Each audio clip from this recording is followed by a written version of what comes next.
bom dia, muito boa tarde, muito boa noite, meus caríssimos e minhas caríssimas ouvintes do podcast do Fiz e Amigos. Sejam bem-vindos a mais um episódio, e especificamente mais um episódio sobre a nossa maravilhosa série de episódios relacionados à física quântica por conta do Ano Internacional da Ciência e Tecnologias Quânticas. E hoje estou aqui novamente, eu, Guilherme Aragão, aluno de licenciatura da UFPA, e como sempre com meu colega David. Senhoras e senhores, muito bom dia, boa tarde, boa noite. Meu nome é David Aerosmith Cook e estamos aqui com uma convidada excelentíssima que já participou do podcast em outras vezes, né, dando sua expertise em vôlei, mas agora para falar um pouquinho sobre mecânica quântica. Muito boa tarde, Amanda Bispo.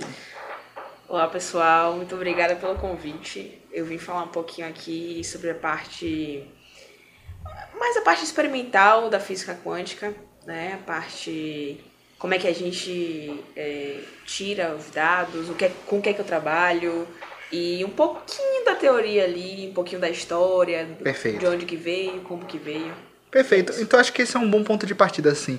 Você trabalha com essa parte experimental, que me dá uma certa curiosidade. Como é que você começou a trabalhar com isso? O que te levou para essa área?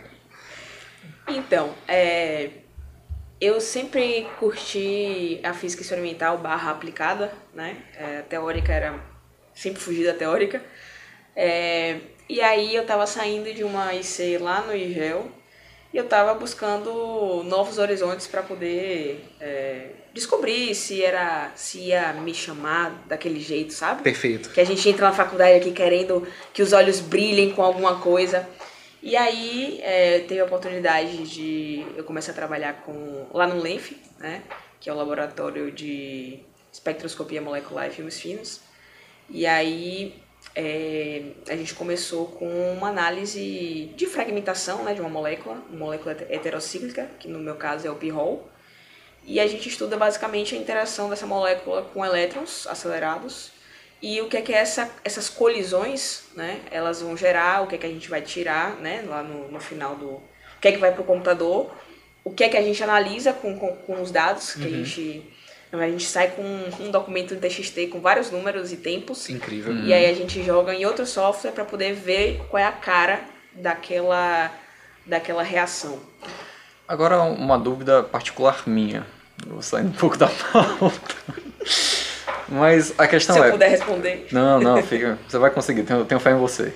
Mas, para o nosso ouvinte, a gente está falando de que, pelo menos se eu entendi bem, que você tem uma molécula, o p-Hall, e você está bombardeando ele com elétrons, está jogando elétrons nele. Perfeito. Qual é o objetivo disso? A gente faz isso só de sacanagem, só para ver o que acontece?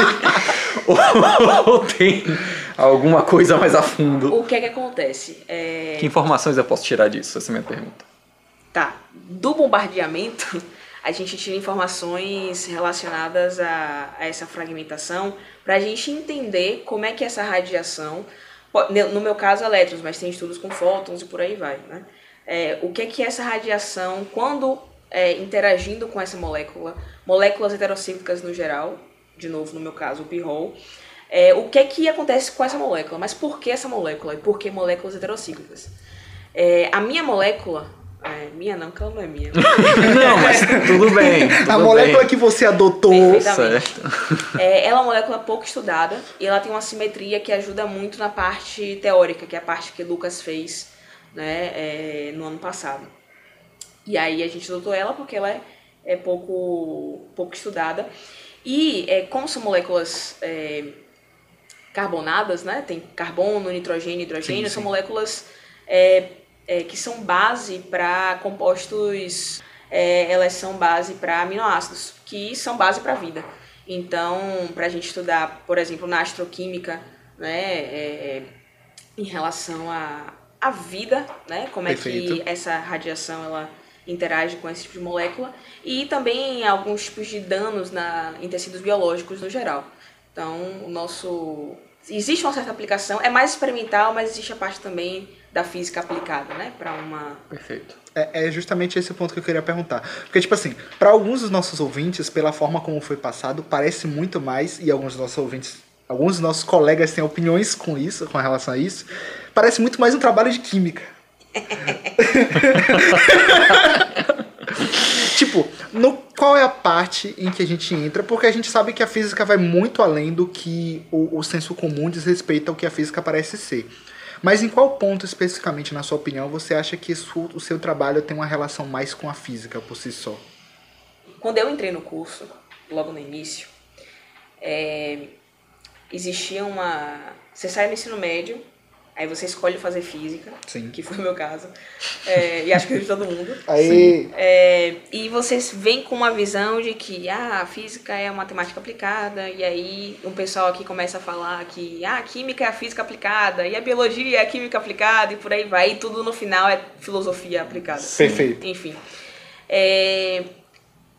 Eu não acho que a física e a química estejam tão separados assim, né? A química... de fato, eu trabalho com a tabela periódica, porque até pra... Você decorou a tabela periódica toda? Não, negativo. Perfeito. Mas eu sei uma boa quantidade de elementos. Incrível! Até pra gente começar a fazer nossas medições no aparato experimental que a gente tem, a gente precisa fazer alguns testes de aquisição, e aí a gente utiliza gases nobres que são inertes, e aí não vai ter tanta interação, ou então nitrogênio, que é um gás mais leve, enfim. E a gente já tem também uma certeza, a gente utiliza mais nitrogênio e argônio, porque a gente já sabe qual que é a proporção atmosférica dos isótopos, né? E é o que a gente vai encontrar no nosso espectro. Então a gente utiliza esses dois gases para esse teste de aquisição. Então não está muito distante da física, porque quando você fala de elétron, você está falando de química e de física. Quando Perfeito. você fala das moléculas heterocíclicas, tudo bem, já é um pouco mais de química, mas quando eu calculo a seção de choque, por exemplo, que a gente pode entrar um pouco mais pra frente, que é mais a parte teórica, mas que depende também da parte experimental, do gráfico que eu vou obter com esses impactos dos elétrons das moléculas. Então, eu vou ter esse gráfico, e aí a área que eu tomar desse gráfico vai ter relação com a seção de choque parcial ou total, que tem relação com a medida da probabilidade do elétron bater nessa molécula e o que vai acontecer depois, porque o elétron pode bater na molécula e pode não acontecer nada, pode apenas uma ionizar, as duas, pode ter, a gente tem várias opções, né, e cada saída dessa a gente chama de canal, então, enfim, então, eu acho que a física está no processo todo. Perfeito. Com exceção, talvez, da parte de preparar as amostras, né, tem muito mais com a parte tem muito mais a ver com a parte laboratorial, com a química, né? Porque a gente tem que pegar, por exemplo, o pirrol, ele é cancerígeno. Então tem todo um processo para poder a gente fazer a preparação. Aí vai numa capela, que é uma parte que a gente aqui na UFBA, principalmente, a gente tem uma área muito teórica, né? Então você tem, no 5º andar do IF, nós temos os laboratórios teóricos. Então tem laboratório de teóricos, literalmente. A galera de gravitação, a galera do GSUM e tudo mais. E aí, lá no 1º andar, que é onde a gente tem os laboratórios mais pesados, digamos assim, mais experimentais, né? Porque não faz tanta parte do cronograma didático como as físicas experimentais que a gente tem no 2º andar. Onde a gente tem um LabMat, que é o laboratório de materiais, a gente faz o preparo das nossas amostras. E aí a gente tem uma capela e tem que ser tudo feito, né? Uma capela? Uma capela. É lá que vocês encontraram a partícula de Deus. A partícula de Deus. Essa foi muito boa. A partícula de Deus está na capela. Foi muito boa. A capela é um lugar que a gente utiliza, que tem um sistema de exaustão, para que a gente não inale o que está sendo preparado, né? Então a gente tem que abrir um potinho, tirar com a pipeta, botar num tubo de ensaio. E pra gente não estar inalando aquilo ali, além da gente estar usando máscara, luva e proteção ocular, precisa ter um sistema de exaustão para poder esse vapor, né, tá saindo. E também o que a gente vai deixar lá de sujo. Então o papel que a gente utiliza, as luvas que a gente utiliza e porventura pode sujar daquela amostra. A gente deixa lá descansando por 1 ou 2 dias para poder evaporar tudo certinho. Você falou um pouquinho no começo sobre essa impressão que a gente tem da física quando a gente sai do ensino médio. E meio que a gente tem muito essa impressão de que a física é muito teórica, a gente tem esse senso comum disso. E eu acho que com a mecânica quântica você tem até um mito maior, muito criado pela história da maneira como a gente vê que a mecânica quântica foi desenvolvida. A gente sempre vê físicos teóricos trabalhando nela. Schrödinger, de Broglie e vários outros que trabalharam com a teoria para desenvolver a mecânica quântica. E até alguns físicos que a gente vê, que a gente sabe que trabalharam com a parte experimental, a gente tem muita impressão do trabalho dele ter sido teórico. Tipo Planck, por exemplo. Então, na sua opinião, Você concorda com esse mito de que a física quântica é uma coisa só de físicos teóricos? E se sim ou se não, por quê? Qual é o papel dos experimentos no desenvolvimento da mecânica quântica? Tá, obviamente não é estritamente teórico, nada é, né? Cosmologia. A gente não pega planeta pra jogar um no outro, não. Perfeito. Sessão de Mas choque de planeta. Brincadeira, a gente faz observação. A gente faz aí faz observação. simulação. Brincadeira. O cosmólogo apagando o trabalho dos astrônomos, tá ligado? Brincadeira, a gente faz observação. Isso vai ser o corte de divulgação do episódio. O cosmólogo acabou de falar que todo mundo que trabalha com astronomia não estuda física, não trabalha com física. Não, isso é a galera de física matemática, pelo amor de Deus. Brincadeira! E eu gosto também de trazer, porque aqui, especificamente na UFBA, né? Pensando, que você falou essa questão da quântica, né? Essa questão teórica, experimental. Falando também dos sistemas complexos, né? Porque, pelo menos quando você entra na faculdade aqui no IF, UFBA, a gente vê logo, não, sistemas complexos é a física aplicada. Só que se você for olhar no PPG, né, a parte do mestrado, né, da pós-graduação para sistemas complexos é bem mais teórico. No final da Física 4, a gente chega a ver aquela introdução à física moderna, onde a gente vê mais os experimentos. Então, corpo negro, de Broglie, comprimento de onda de Broglie, a questão do efeito fotoelétrico, que eu vou falar um pouquinho depois também, sem muita conta envolvida. Uhum. Mas a partir de um momento você precisa começar a explicar algumas outras coisas que só aquela parte mais clássica, um pouco mais tangível, digamos assim, não é suficiente. Então você precisa também ter um arcabouço teórico bem completo. Bom, então você pode olhar para a parte teórica da física quântica, você pode utilizar uma abordagem mais ondulatória, que seria o Griffiths, né? Você teria ali o livro Griffiths, né? Você pode partir de uma abordagem mais ondulatória, você pode partir de uma abordagem mais utilizando o formalismo de Dirac, que é um pouco mais matemático, digamos assim, tem mais símbolos, vamos botar dessa maneira. Então, mas elas não estão separadas, como eu acho que nenhuma área da física está tão separada assim. Perfeito. Certo. Agora, uma dúvida minha. A gente sabe... Outra. Não, eu sou uma pessoa cheia de dúvidas. Ou, né? Esse programa, na verdade, sou eu tentando saná-las. Perfeito. Mas uma questão que surge é o seguinte. Quando a gente está olhando em divulgação científica de mecânica quântica, vez ou outra aparece lá que se você olhar o experimento, o elétron para de se comportar como partícula e passa a se comportar como onda ou o contrário. Grande elétron. E a questão que eu quero perguntar é, se você tem um sistema que ele é tão sensível nesse sentido, como é que é possível fazer qualquer tipo de observação em um laboratório? Qualquer tipo de observação? Algum tipo de observação. Sim. Como é que a gente consegue fazer experimentação envolvendo mecânica quântica se os experimentos de mecânica quântica envolvem coisas tão sensíveis assim, sabe? No caso da pesquisa que a gente faz lá no LENF, o que a gente está pegando são fragmentos, são íons. Perfeito. Que não são tão pequenos quanto o elétron, mas também você precisa de algo muito sensível.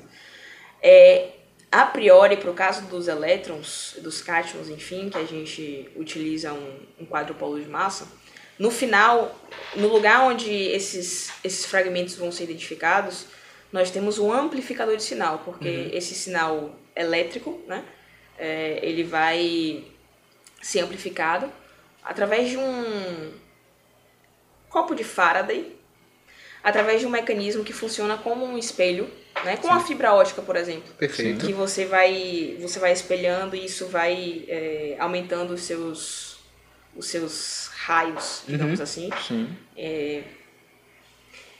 E com isso a gente consegue ter o sinal elétrico, jogar no software, ele vai interpretar isso em texto, em número, e isso vai ser jogado para outro canto.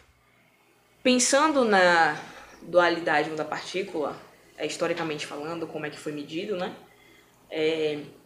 Você pega ali na época de Newton e Huygens, Sim. que eram neerlandês, não sei falar o nome dele. Perfeito. Tudo bem. Se tinha uma ideia, primeiro, de que a luz seria uma onda, de fato.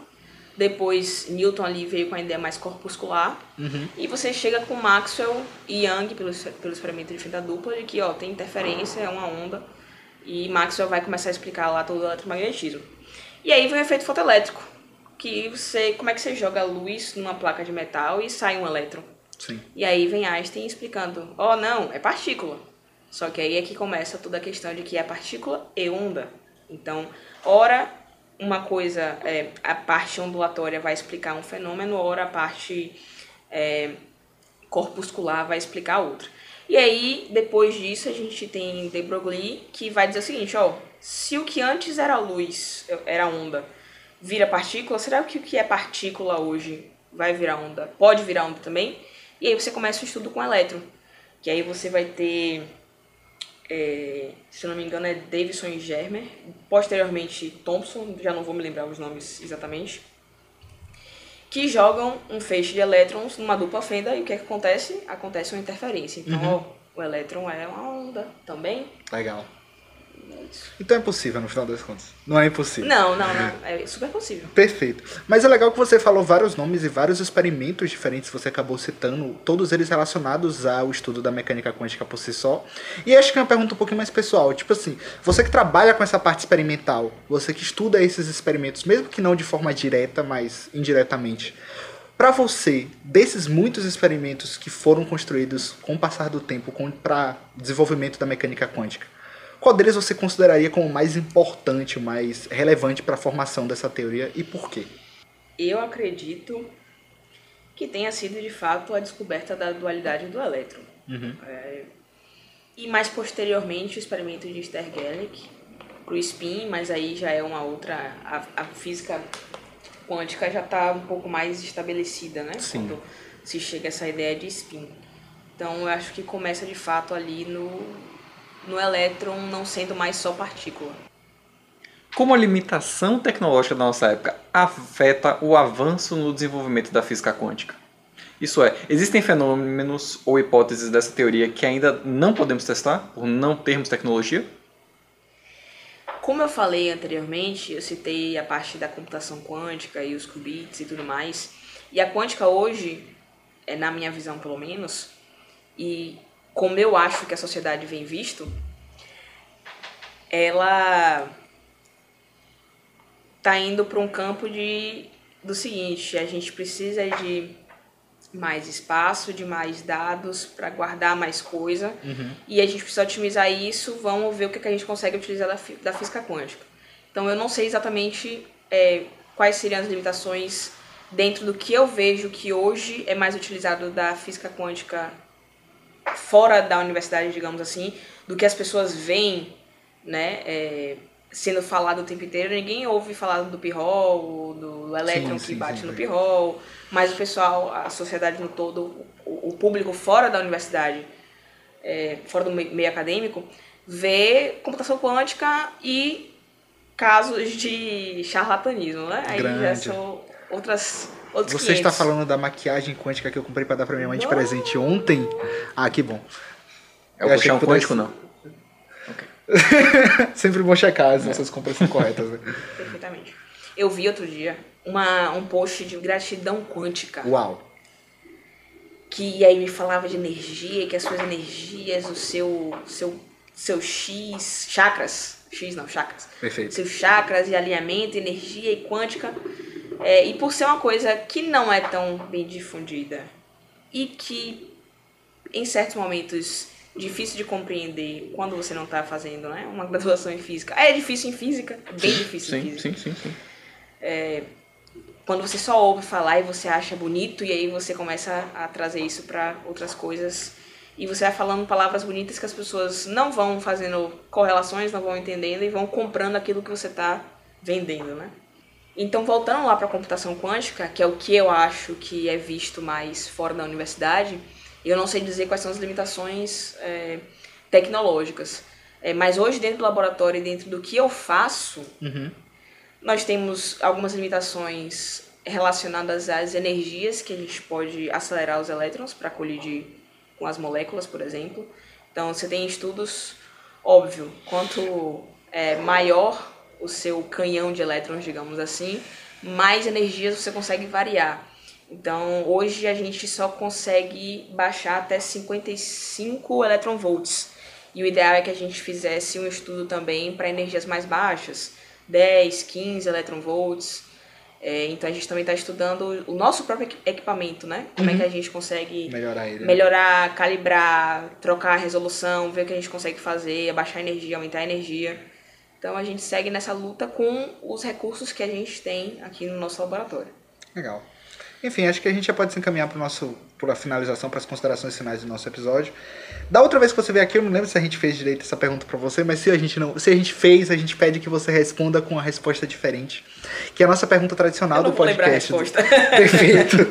É a nossa pergunta tradicional do podcast do Fiz Amigos. A gente está fazendo um projeto de divulgação científica, então o objetivo do projeto é mostrar a importância sobre a divulgação científica. Então, sempre que a gente traz alguém aqui para falar sobre, seja a sua própria área, seja sobre algum tema, a gente pede para essa pessoa trazer algum tipo de contribuição com relação a materiais de divulgação científica que ela consome.